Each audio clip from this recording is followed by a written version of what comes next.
Well, I've always been a big fan. I first saw him live in '76, I think, when he was touring the My Aim Is True record, and I was just blown away at how good he was. He was still known as Declan McManus most of the time back then.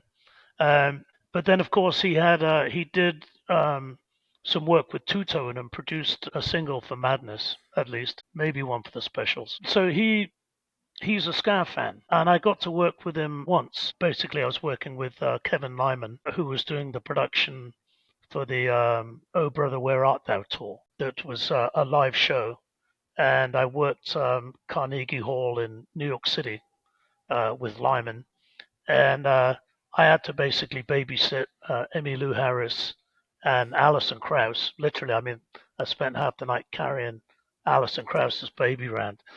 Um, and other bands like the Blind Boys of Alabama, fantastic act.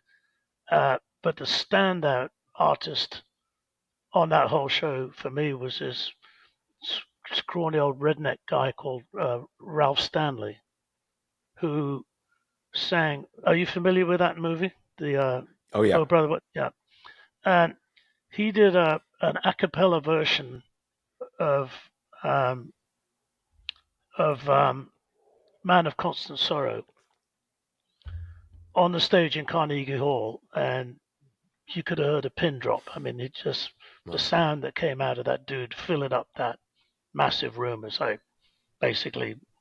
Or I was awestruck by that. Elvis Costello and T-Bone Burnett were the MCs for the show, so I got to meet Elvis and his sister and Ethan Cohn and what's that woman, Frances McDormand. She was there, so that was a really good night.